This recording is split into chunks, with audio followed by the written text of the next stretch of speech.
الصلاة والسلام عليك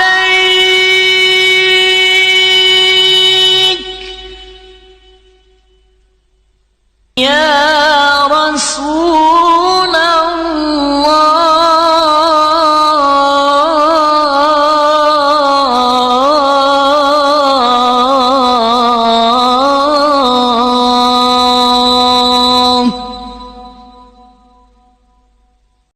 Kisah Nabi Khidir dimulai dari Nabi Musa.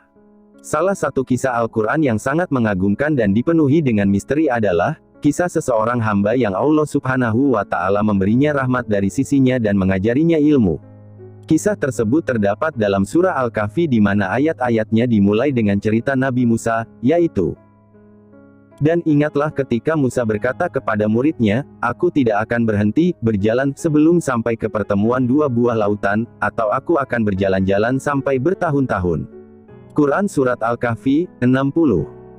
Kalimat yang samar menunjukkan bahwa Musa telah bertekad untuk meneruskan perjalanan selama waktu yang cukup lama kecuali jika beliau mampu mencapai Majma' al-Bahrain, pertemuan dua buah lautan.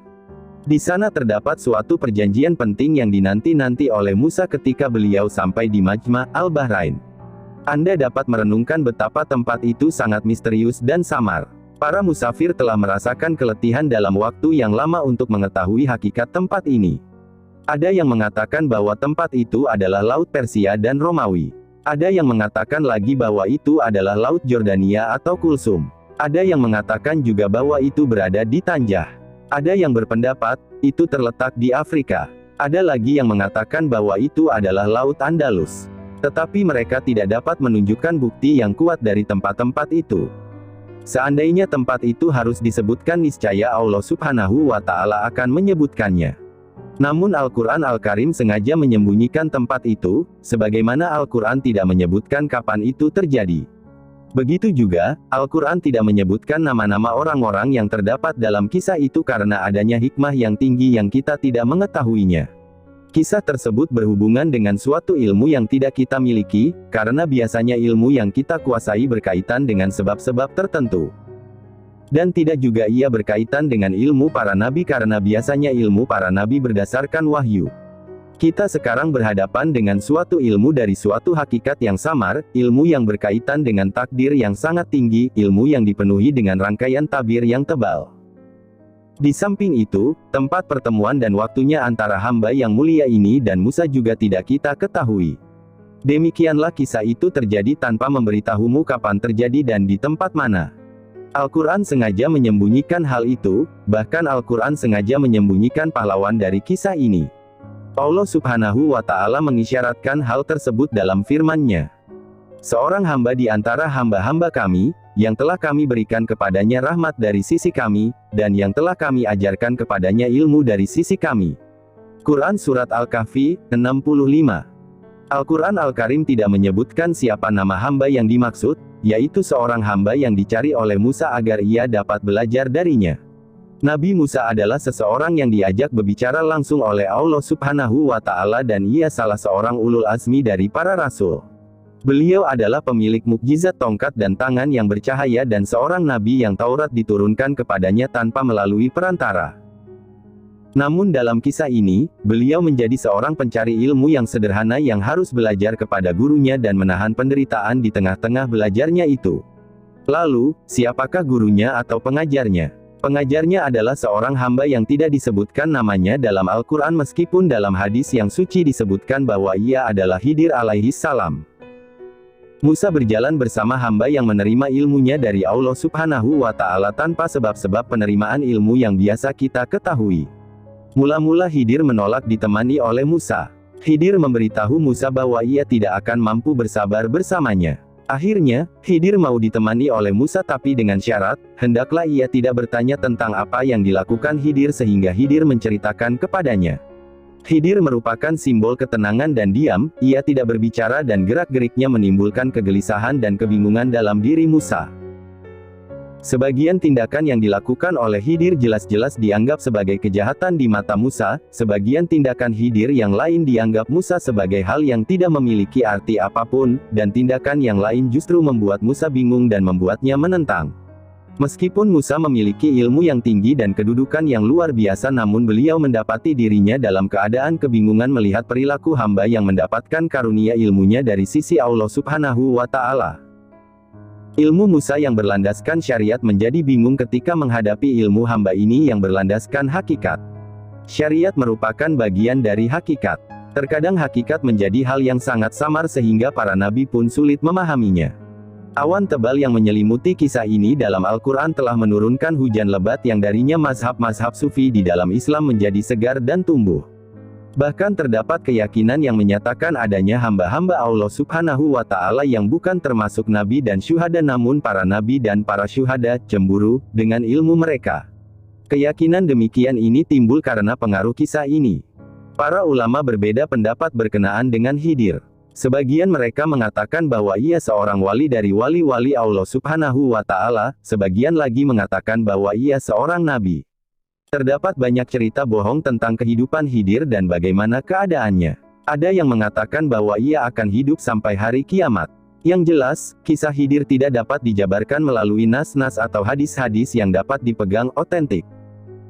Tetapi kami sendiri berpendapat bahwa beliau meninggal sebagaimana meninggalnya hamba-hamba Allah Subhanahu wa Ta'ala yang lain.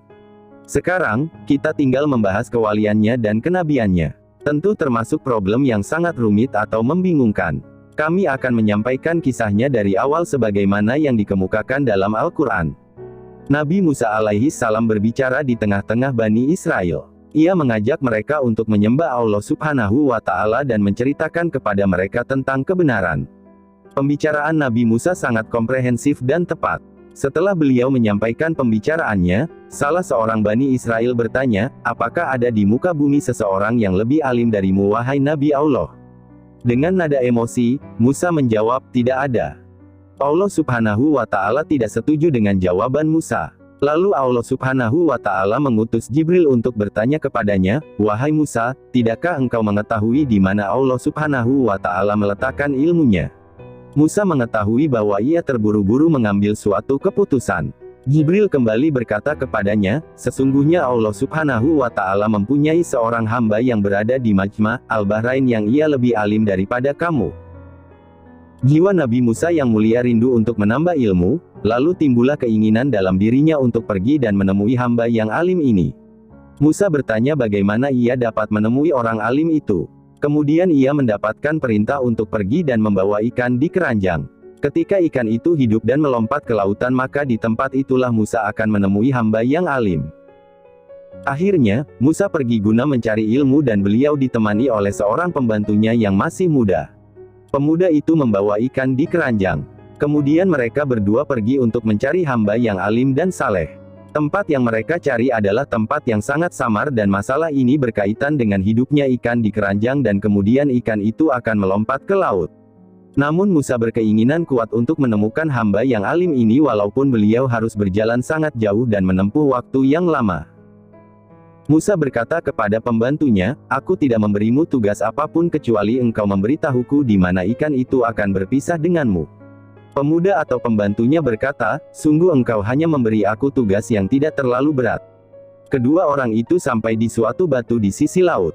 Musa tidak kuat lagi menahan rasa kantuk sedangkan pembantunya masih bergadang. Angin bergerak ke tepi lautan sehingga ikan itu bergerak dan hidup lalu melompat ke laut. Melompatnya ikan itu ke laut sebagai tanda yang diberitahukan Allah Subhanahu wa Ta'ala kepada Musa tentang tempat pertemuannya dengan seseorang yang bijaksana yang mana Musa datang untuk belajar kepadanya. Musa bangkit dari tidurnya dan tidak mengetahui bahwa ikan yang dibawanya telah melompat ke laut sedangkan pembantunya lupa untuk menceritakan peristiwa yang terjadi. Lalu Musa bersama pemuda itu melanjutkan perjalanan dan mereka lupa terhadap ikan yang dibawanya. Kemudian Musa ingat pada makanannya dan ia telah merasakan keletihan.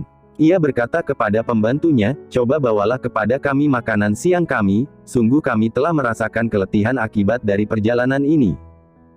Pembantunya mulai ingat tentang apa yang terjadi. Ia pun mengingat bagaimana ikan itu melompat ke lautan. Ia segera menceritakan hal itu kepada Nabi Musa. Ia meminta maaf kepada Nabi Musa karena lupa menceritakan hal itu. Setan telah melupakannya. Keanehan apapun yang menyertai peristiwa itu, yang jelas ikan itu memang benar-benar berjalan dan bergerak di lautan dengan suatu cara yang mengagumkan. Nabi Musa merasa gembira melihat ikan itu hidup kembali di lautan dan ia berkata, demikianlah yang kita inginkan. Melompatnya ikan itu ke lautan adalah sebagai tanda bahwa di tempat itulah mereka akan bertemu dengan seseorang lelaki yang alim. Nabi Musa dan pembantunya kembali dan menelusuri tempat yang dilaluinya sampai ke tempat yang di situ ikan yang dibawanya bergerak dan menuju ke lautan. Perhatikanlah permulaan kisah, bagaimana Anda berhadapan dengan suatu kesamaran dan tabir yang tebal di mana ketika Anda menjumpai suatu tabir di depan Anda terpampang maka sebelum tabir itu tersingkap Anda harus berhadapan dengan tabir-tabir yang lain. Akhirnya, Musa sampai di tempat di mana ikan itu melompat. Mereka berdua sampai di batu di mana keduanya tidur di dekat situ, lalu ikan yang mereka bawa keluar menuju laut. Di sanalah mereka mendapatkan seorang lelaki. Kita tidak mengetahui namanya, dan bagaimana bentuknya, dan bagaimana bajunya, kita pun tidak mengetahui usianya. Yang kita ketahui hanyalah gambaran dalam yang dijelaskan oleh Al-Quran, lalu mereka bertemu dengan seorang hamba di antara hamba-hamba kami, yang telah kami berikan kepadanya rahmat dari sisi kami, dan yang telah kami ajarkan kepadanya ilmu dari sisi kami. Inilah aspek yang penting dalam kisah itu. Kisah itu terfokus pada sesuatu yang ada di dalam jiwa, bukan tertuju pada hal-hal yang bersifat fisik atau lahiriah. Allah Subhanahu wa Ta'ala berfirman, maka tatkala mereka berjalan sampai ke pertemuan dua buah laut itu, maka mereka lalai akan ikannya, lalu ikan itu melompat mengambil jalannya ke laut itu. Tatkala mereka berjalan lebih jauh, berkatalah Musa kepada muridnya, bawalah kemari makanan kita, sesungguhnya kita merasa letih karena perjalanan kita ini. Muridnya menjawab, tahukah kamu tatkala kita mencari tempat berlindung di batu tadi, maka sesungguhnya aku lupa menceritakan tentang ikan itu dan tidak adalah yang melupakan aku untuk menceritakannya kecuali setan dan ikan itu mengambil jalannya ke laut dengan cara yang aneh sekali. Musa berkata, itulah tempat yang kita cari, lalu keduanya kembali, mengikuti jejak mereka semula. Lalu mereka bertemu dengan seorang hamba di antara hamba-hamba kami, yang telah kami berikan kepadanya rahmat dari sisi kami, dan yang telah kami ajarkan kepadanya ilmu dari sisi kami. Quran Surat Al-Kahfi, 61-65. Bukhari mengatakan bahwa Musa dan pembantunya menemukan Khidir di atas sajadah hijau di tengah-tengah lautan. Ketika Musa melihatnya, ia menyampaikan salam kepadanya. Khidir berkata, apakah di bumimu ada salam? Siapa kamu? Musa menjawab, aku adalah Musa. Khidir berkata, bukankah engkau Musa dari Bani Israel? Bagimu salam wahai Nabi dari Bani Israel. Musa berkata, dari mana kamu mengenal saya? Khidir menjawab, sesungguhnya yang mengenalkan kamu kepadaku adalah juga yang memberitahu aku siapa kamu. Lalu, apa yang engkau inginkan wahai Musa? Musa berkata dengan penuh kelembutan dan kesopanan, apakah aku dapat mengikutimu agar engkau dapat mengajariku sesuatu yang engkau telah memperoleh karunia darinya? Khidir berkata, tidakkah cukup di tanganmu Taurat dan bukankah engkau telah mendapatkan wahyu? Sungguh wahai Musa, jika engkau ingin mengikutiku engkau tidak akan mampu bersabar bersamaku. Kita ingin memperhatikan sejenak perbedaan antara pertanyaan Musa yang penuh dengan kesopanan dan kelembutan dan jawaban Khidir yang tegas di mana ia memberitahu Musa bahwa ilmunya tidak harus diketahui oleh Musa, sebagaimana ilmu Musa tidak diketahui oleh Khidir. Para ahli tafsir mengemukakan bahwa Khidir berkata kepada Musa, ilmuku tidak akan engkau ketahui dan engkau tidak akan mampu sabar untuk menanggung derita dalam memperoleh ilmu itu. Aspek-aspek lahiriah yang engkau kuasai tidak dapat menjadi landasan dan ukuran untuk menilai ilmuku. Barangkali engkau akan melihat dalam tindakan-tindakanku yang tidak engkau pahami sebab-sebabnya. Oleh karena itu, wahai Musa, engkau tidak akan mampu bersabar ketika ingin mendapatkan ilmuku. Musa mendapatkan suatu pernyataan yang tegas dari Khidir namun beliau kembali mengharapnya untuk mengizinkannya menyertainya untuk belajar darinya. Musa berkata kepadanya bahwa insya Allah ia akan mendapatinya sebagai orang yang sabar dan tidak akan menentang sedikit pun. Perhatikanlah bagaimana Musa, seorang nabi yang berdialog dengan Allah Subhanahu wa Ta'ala, merendah di hadapan hamba ini dan ia menegaskan bahwa ia tidak akan menentang perintahnya. Hamba Allah Subhanahu wa Ta'ala yang namanya tidak disebutkan dalam Al-Quran menyatakan bahwa di sana terdapat syarat yang harus dipenuhi Musa jika ia bersikeras ingin menyertainya dan belajar darinya. Musa bertanya tentang syarat ini, lalu hamba yang saleh ini menentukan agar Musa tidak bertanya sesuatu pun sehingga pada saatnya nanti ia akan mengetahuinya atau hamba yang saleh itu akan memberitahunya. Musa sepakat atas syarat tersebut dan kemudian mereka pun pergi. Perhatikanlah firman Allah Subhanahu wa Ta'ala dalam surah Al-Kahfi.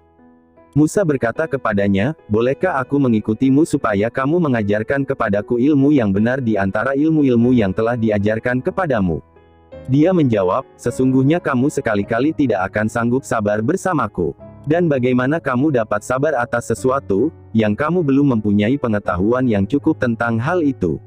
Musa berkata, "Insya Allah kamu akan mendapati aku sebagai orang yang sabar, dan aku tidak akan menentangmu dalam sesuatu urusan pun." Dia berkata, "Jika kamu mengikutiku, maka janganlah kamu menanyakan kepadaku tentang sesuatu pun, sampai aku sendiri menerangkannya kepadamu." Quran Surat Al-Kahfi, 66-70.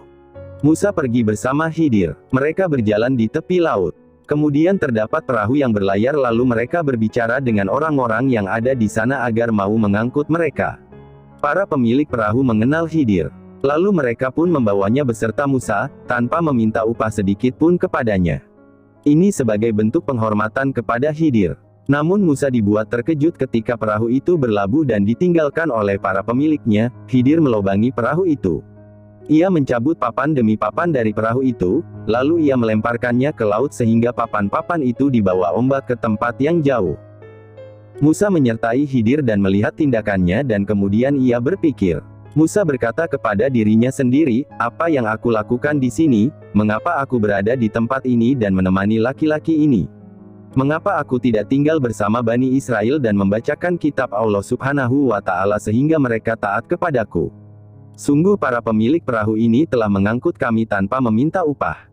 Mereka pun memuliakan kami tetapi guruku justru merusak perahu itu dan melobanginya." Tindakan Khidir di mata Musa adalah tindakan yang tercela. Kemudian bangkitlah emosi Musa sebagai bentuk kecemburuannya kepada kebenaran. Ia terdorong untuk bertanya kepada gurunya dan ia lupa tentang syarat yang telah diajukannya, agar ia tidak bertanya apapun yang terjadi. Musa berkata, "Apakah engkau melobanginya agar para penumpangnya tenggelam? Sungguh engkau telah melakukan sesuatu yang tercela." Mendengar pertanyaan lugas Musa, hamba Allah Subhanahu wa Ta'ala itu menoleh kepadanya dan menunjukkan bahwa usaha Musa untuk belajar darinya menjadi sia-sia karena Musa tidak mampu lagi bersabar.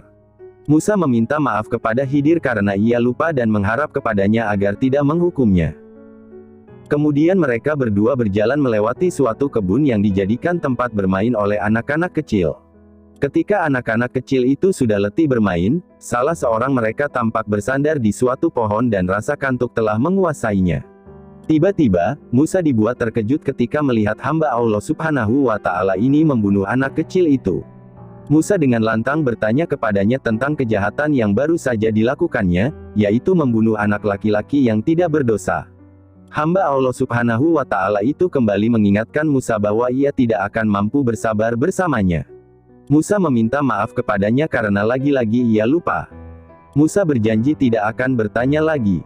Musa berkata, "Ini adalah kesempatan terakhirku untuk menemanimu." Mereka pun pergi dan meneruskan perjalanan. Mereka memasuki suatu desa yang sangat bakil. Musa tidak mengetahui mengapa mereka berdua pergi ke desa itu dan mengapa tinggal dan bermalam di sana. Makanan yang mereka bawa habis, lalu mereka meminta makanan kepada penduduk desa itu, tetapi penduduk itu tidak mau memberi dan tidak mau menjamu mereka. Kemudian datanglah waktu sore. Kedua orang itu ingin beristirahat di sebelah dinding yang hampir roboh. Musa dibuat terkejut ketika melihat hamba itu berusaha membangun dinding yang nyaris roboh itu. Bahkan ia menghabiskan waktu malam untuk memperbaiki dinding itu dan membangunnya seperti baru. Musa sangat heran melihat tindakan gurunya. Bagi Musa, desa yang bakil itu seharusnya tidak layak untuk mendapatkan pekerjaan yang gratis ini.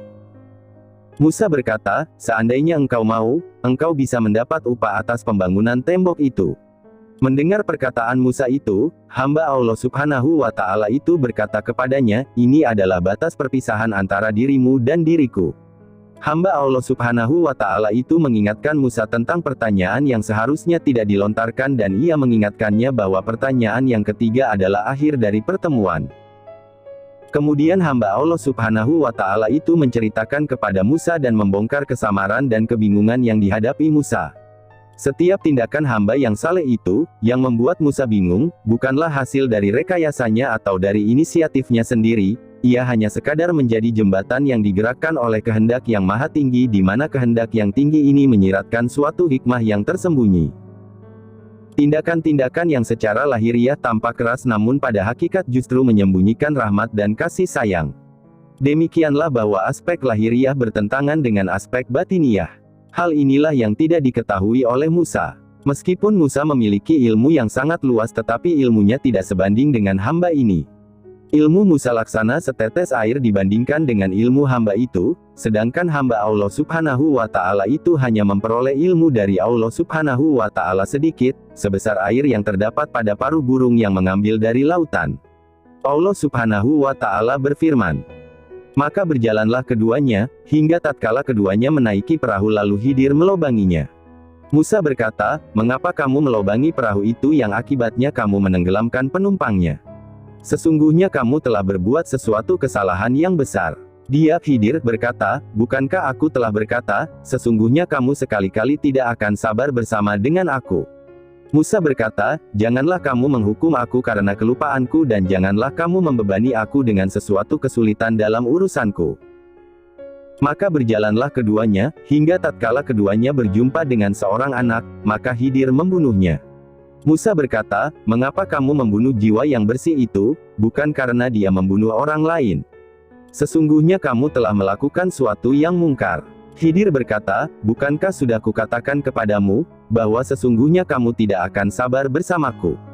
Musa berkata, jika aku bertanya kepadamu tentang sesuatu sesudah kali ini, maka janganlah engkau memperbolehkan aku menyertaimu. Sesungguhnya kamu sudah cukup memberikan uzur kepadaku. Maka keduanya berjalan, hingga tatkala keduanya sampai kepada penduduk suatu negeri, mereka minta dijamu kepada penduduk negeri itu, tetapi penduduk negeri itu tidak mau menjamu mereka, kemudian keduanya mendapatkan dalam negeri itu dinding rumah yang hampir roboh, maka Khidir menegakkan dinding itu. Musa berkata, jikalau kamu mau, niscaya kamu mengambil upah untuk itu. Khidir berkata, inilah perpisahan antara aku dengan kamu. Aku akan memberitahukan kepadamu tujuan perbuatan-perbuatan yang kamu tidak dapat sabar terhadapnya. Adapun bahtera itu adalah kepunyaan orang-orang miskin yang bekerja di laut, dan aku bertujuan merusakkan bahtera itu, karena di hadapan mereka ada seorang raja yang merampas tiap-tiap bahtera. Dan adapun anak itu maka kedua orang tuanya adalah orang-orang mukmin dan kami khawatir bahwa dia akan mendorong orang tuanya itu kepada kesesatan dan kekafiran. Dan kami menghendaki supaya Tuhan mereka mengganti bagi mereka dengan anak yang lebih baik kesuciannya dari anaknya itu dan lebih dalam dari kasih sayangnya kepada ibu dan bapaknya. Adapun dinding rumah itu adalah kepunyaan anak yatim di kota itu, dan di bawahnya ada harta benda simpanan bagi mereka berdua, sedang ayahnya seseorang yang saleh, maka Tuhanmu menghendaki supaya mereka sampai kepada kedewasaannya dan mengeluarkan simpanannya itu, sebagai rahmat dari Tuhanmu, dan bukanlah aku melakukannya itu menurut kemauanku sendiri. Demikian itu adalah tujuan perbuatan-perbuatan yang kamu tidak dapat sabar terhadapnya. Quran Surat Al-Kahfi, 71-82. Hamba saleh itu menyingkapkan dua hal pada Musa, ia memberitahunya bahwa ilmunya, yakni ilmu Musa sangat terbatas, kemudian ia memberitahunya bahwa banyak dari musibah yang terjadi di bumi justru di balik itu terdapat rahmat yang besar. Pemilik perahu itu akan menganggap bahwa usaha melobangi perahu mereka merupakan suatu bencana bagi mereka tetapi sebenarnya di balik itu terdapat kenikmatan, yaitu kenikmatan yang tidak dapat diketahui kecuali setelah terjadinya peperangan di mana raja akan memerintahkan untuk merampas perahu-perahu yang ada. Lalu raja itu akan membiarkan perahu-perahu yang rusak. Dengan demikian, sumber rezeki keluarga-keluarga mereka akan tetap terjaga dan mereka tidak akan mati kelaparan. Demikian juga orang tua anak kecil yang terbunuh itu akan menganggap bahwa terbunuhnya anak kecil itu sebagai musibah, namun kematiannya justru membawa rahmat yang besar bagi mereka karena Allah Subhanahu wa Ta'ala akan memberi mereka, sebagai ganti darinya, anak yang baik yang dapat menjaga mereka dan melindungi mereka pada saat mereka menginjak masa tua dan mereka tidak akan menampakkan kelaliman dan kekufuran seperti anak yang terbunuh. Demikianlah bahwa nikmat terkadang membawa sesuatu bencana dan sebaliknya, suatu bencana terkadang membawa nikmat. Banyak hal yang lahirnya baik ternyata justru di balik itu terdapat keburukan. Mula-mula Nabi Allah Subhanahu wa Ta'ala Musa menentang dan mempersoalkan tindakan hamba Allah Subhanahu wa Ta'ala tersebut, kemudian ia menjadi mengerti ketika hamba Allah Subhanahu wa Ta'ala itu menyingkapkan kepadanya maksud dari tindakannya dan rahmat Allah Subhanahu wa Ta'ala yang besar yang tersembunyi dari peristiwa-peristiwa yang terjadi. Selanjutnya, Musa kembali menemui pembatunya dan menemaninya untuk kembali ke Bani Israel. Sekarang, Musa mendapatkan keyakinan yang luar biasa. Musa telah belajar dari mereka dua hal, yaitu ia tidak merasa bangga dengan ilmunya dalam syariat karena di sana terdapat ilmu hakikat, dan ia tidak mempersoalkan musibah-musibah yang dialami oleh manusia karena di balik itu terdapat rahmat Allah Subhanahu wa Ta'ala yang tersembunyi yang berupa kelembutannya dan kasih sayangnya.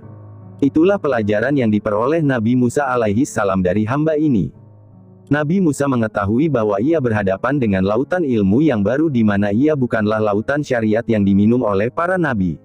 Kita berhadapan dengan lautan hakikat, di hadapan ilmu takdir yang tertinggi, ilmu yang tidak dapat kita jangkau dengan akal kita sebagai manusia biasa atau dapat kita cerna dengan logika biasa. Ini bukanlah ilmu eksperimental yang kita ketahui atau yang biasa terjadi di atas bumi, dan ia pun bukan ilmu para nabi yang Allah Subhanahu wa Ta'ala wahyukan kepada mereka. Kita sekarang sedang membahas ilmu yang baru. Lalu siapakah pemilik ilmu ini? Apakah ia seorang wali atau seorang nabi? Mayoritas kaum sufi berpendapat bahwa hamba Allah Subhanahu wa Ta'ala ini dari wali-wali Allah Subhanahu wa Ta'ala. Allah Subhanahu wa Ta'ala telah memberinya sebagian ilmu laduni kepadanya tanpa sebab-sebab tertentu. Sebagian ulama berpendapat bahwa hamba saleh ini adalah seorang nabi. Untuk mendukung pernyataannya ulama-ulama tersebut menyampaikan beberapa argumentasi melalui ayat Al-Quran yang menunjukkan kenabiannya. Pertama, firman-Nya. Lalu mereka bertemu dengan seorang hamba di antara hamba-hamba kami, yang telah kami berikan kepadanya rahmat dari sisi kami, dan yang telah kami ajarkan kepadanya ilmu dari sisi kami. Kedua, perkataan Musa kepadanya. Musa berkata kepadanya, bolehkah aku mengikutimu supaya kamu mengajarkan kepadaku ilmu yang benar di antara ilmu-ilmu yang telah diajarkan kepadamu? Dia menjawab, sesungguhnya kamu sekali-kali tidak akan sanggup sabar bersamaku. Dan bagaimana kamu dapat sabar atas sesuatu, yang kamu belum mempunyai pengetahuan yang cukup tentang hal itu? Musa berkata, insya Allah kamu akan mendapati aku sebagai orang yang sabar, dan aku tidak akan menentangmu dalam sesuatu urusan pun. Dia berkata, jika kamu mengikutiku, maka janganlah kamu menanyakan kepadaku tentang sesuatu pun, sampai aku sendiri menerangkannya kepadamu. Quran Surat Al-Kahfi, 66-70. Seandainya ia seorang wali dan bukan seorang nabi maka Musa tidak akan berdialog atau berbicara dengannya dengan cara yang demikian dan ia tidak akan menjawab kepada Musa dengan jawaban yang demikian. Bila ia bukan seorang nabi maka berarti ia tidak maksum sehingga Musa tidak harus memperoleh ilmu dari seseorang wali yang tidak maksum. Ketiga, Khidir menunjukkan keberaniannya untuk membunuh anak kecil itu melalui wahyu dari Allah Subhanahu wa Ta'ala dan perintah darinya. Ini adalah dalil tersendiri yang menunjukkan kenabiannya dan bukti kuat yang menunjukkan kemaksumannya. Sebab, seorang wali tidak boleh membunuh jiwa yang tidak berdosa dengan hanya berdasarkan kepada keyakinannya dan hatinya. Boleh jadi apa yang terlintas dalam hatinya tidak selalu maksum karena terkadang ia membuat kesalahan. Jadi, keberanian Khidir untuk membunuh anak kecil itu sebagai bukti kenabiannya. Keempat, perkataan Khidir kepada Musa. Sebagai rahmat dari Tuhanmu, dan bukanlah aku melakukannya itu menurut kemauanku sendiri. Quran Surat Al-Kahfi, 82.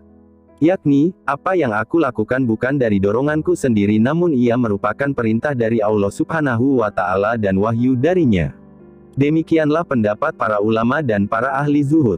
Para ulama berpendapat bahwa Khidir adalah seorang nabi sedangkan para ahli zuhud dan para tokoh sufi berpendapat bahwa Khidir adalah seorang wali dari wali-wali Allah Subhanahu wa Ta'ala. Salah satu pernyataan Khidir yang sering dikemukakan oleh tokoh sufi adalah perkataan Wahab bin Munabbih. Khidir berkata, wahai Musa, manusia akan disiksa di dunia sesuai dengan kadar kecintaan mereka atau kecenderungan mereka terhadapnya, dunia. Sedangkan Bishr bin Harits al-Hafi berkata, Musa berkata kepada Khidir, berilah aku nasihat. Khidir menjawab, mudah-mudahan Allah Subhanahu wa Ta'ala memudahkan kamu untuk taat kepadanya. Para ulama dan para ahli zuhud berselisih pendapat tentang Khidir dan setiap mereka mengklaim kebenaran pendapatnya. Perbedaan pendapat ini berujung pangkal kepada anggapan para ulama bahwa mereka adalah sebagai pewaris para nabi, sedangkan kaum sufi menganggap diri mereka sebagai ahli hakikat, yang mana salah satu tokoh terkemuka dari ahli hakikat itu adalah Khidir. Kami sendiri cenderung untuk menganggap Khidir sebagai seorang nabi karena beliau menerima ilmu laduni. Yang jelas, kita tidak mendapati nas yang jelas dalam konteks Al-Quran yang menunjukkan kenabiannya, dan kita juga tidak menemukan nas yang gamblang yang dapat kita jadikan sandaran untuk menganggapnya sebagai seorang wali yang diberi oleh Allah Subhanahu wa Ta'ala sebagian ilmu laduni. Barangkali kesamaran seputar pribadi yang mulia ini memang disengaja agar orang yang mengikuti kisah tersebut mendapatkan tujuan utama dari inti cerita. Hendaklah kita berada di batas yang benar dan tidak terlalu jauh mempersoalkan kenabiannya atau kewaliannya.